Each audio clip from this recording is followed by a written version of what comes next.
G'day guys, Luke McElroy from Mess Performance Consulting. Welcome back to another episode of the Physiology Secrets podcast, joined today by Nick Jankowskis. A long time between drinks, so to speak. We've been a little bit quiet on the podcast, doing a few other things. Obviously, we're still waiting to reopen and all the rest, which I'll quickly talk on now. So a lot of people are asking us, when are we reopening? The short answer is we don't have a definite date. It's going to be sometime between the next relaxation of restrictions on, I think it's the 19th of October is the due date, and between the last one, which is at the moment, the 23rd of November. So as soon as we know, we'll tell everybody. We've got a wait list of people who have inquired. We'll post it over our socials. We'll send out emails. We'll put a podcast out or whatever. But rest assured, the second we know when we can reopen to the general population, we will let you know. Today, what we want to talk about is I was just scrolling through Facebook this morning, and an ad came up on my news feed from AeroFit.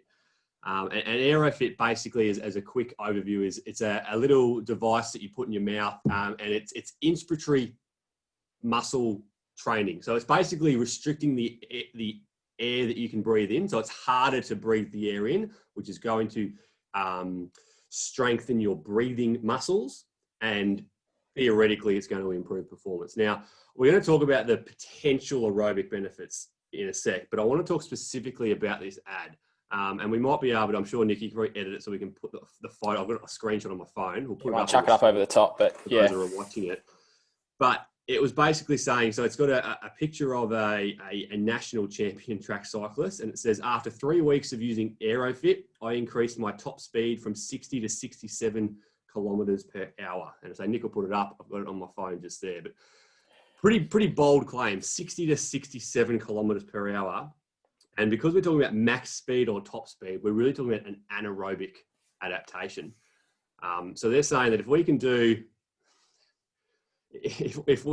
do some respiratory training, we're going to improve our maximal speed, which is an anaerobic method. I'm glad we jumped on now, Nick, and not half an hour ago, because I was pretty up and about this. I was like, normally I see this stuff on the news feed. I just I scroll on like whatever. There's always going to be rubbish in the industry and all that sort of stuff. But this one is just blatantly inaccurate. Like, it is so bad that I had to comment on it, and I had to say something. I can sort of get all right, there's some aerobic benefit, very minuscule amount of aerobic benefit. I can sort of let that go. But to say there's going to be an anaerobic benefit, to be increased from 60 to 67 kilometers per hour in max speed by doing some breathing, is absolutely ridiculous.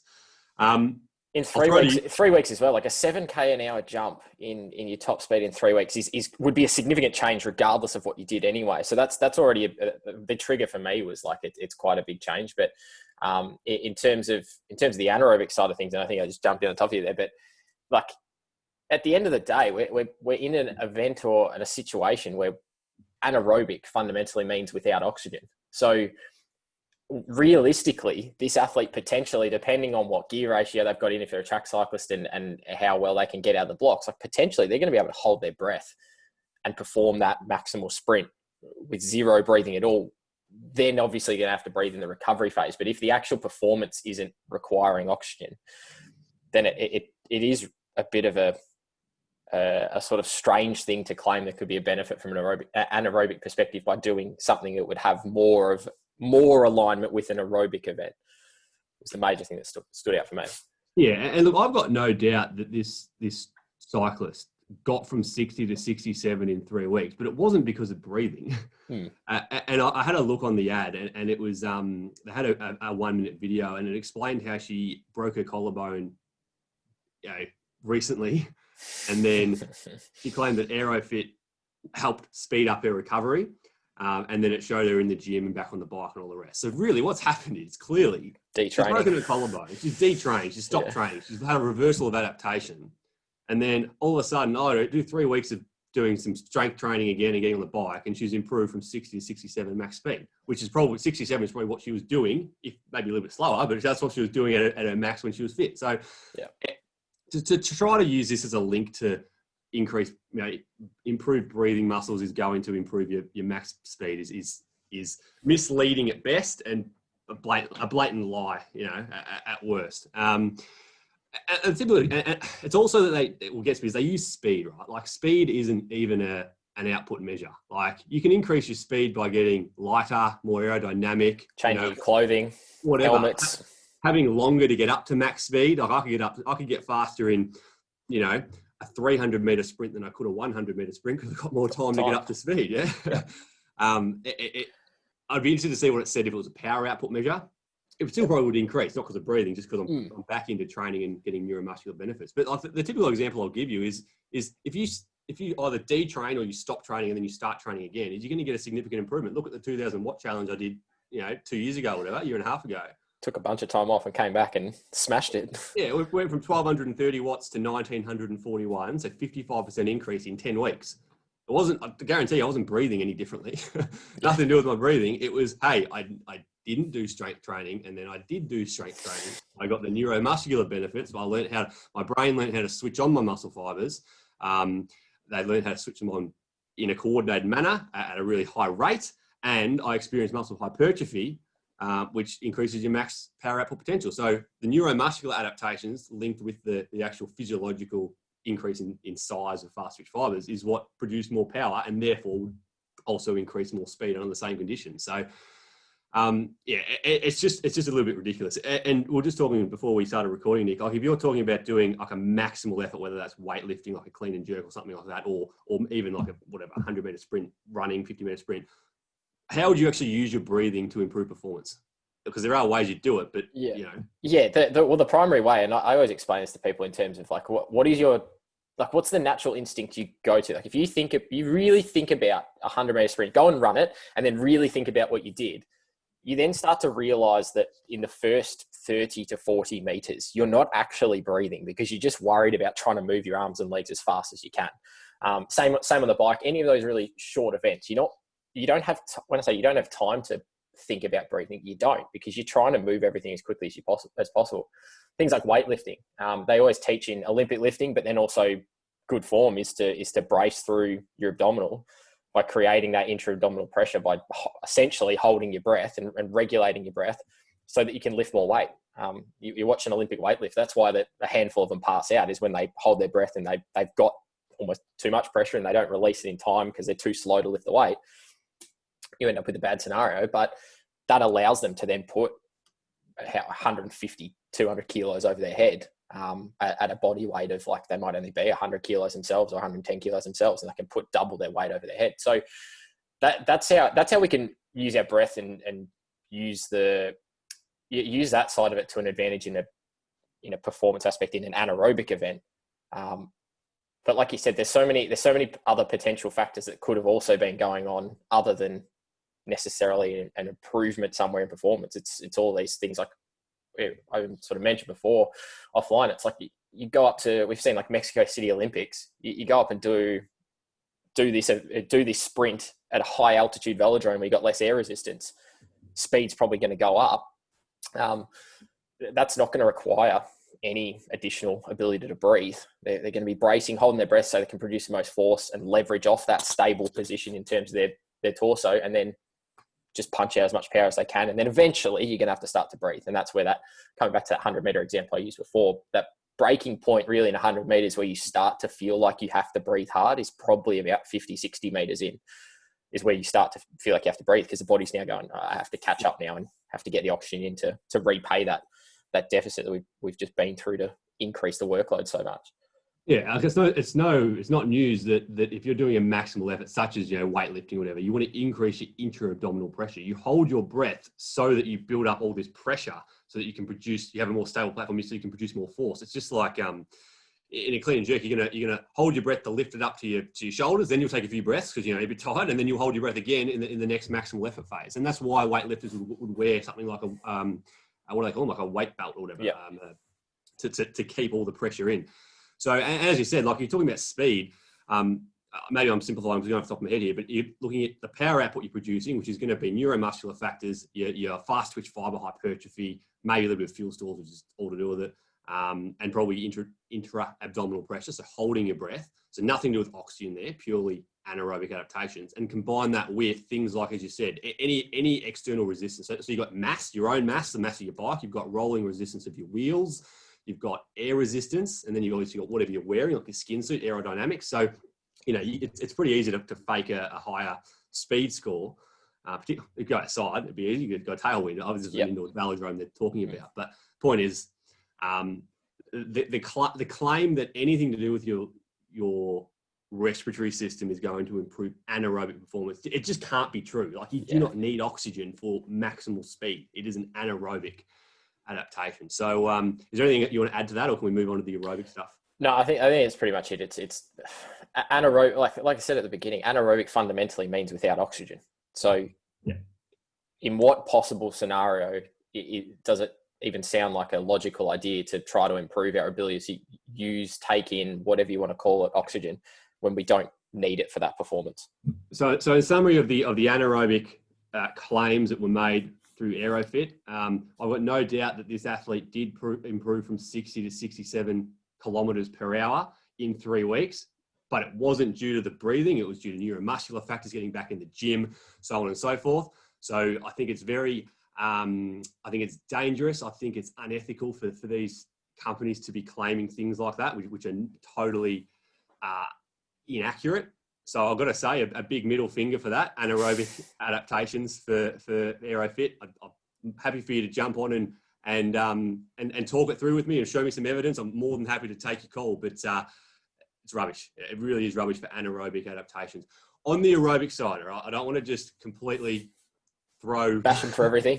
Rubbish at them. What are the positives that they're trying to achieve here? All right, so I can understand aerobic benefits, okay, and they are minuscule for healthy individuals, but you're not going to go backwards by using this device. All right, now, from my understanding, this device, you use it separate to your training. So you're not like the old altitude training masks, which we know are rubbish, where you'd wear them during your session. This is a separate thing. So you do your session as normal, but then you might go off and do twice a day, 30 breaths into this little device, and that's going to train your respiratory muscles. Now, from my understanding, this is really effective in people that actually have weak lungs or weak respiratory muscles. It's going to be effective. If they have like COPD, chronic obstructive pulmonary disorder, or some other condition where your lungs are actually weak, then this is going to strengthen it. It's going to be beneficial.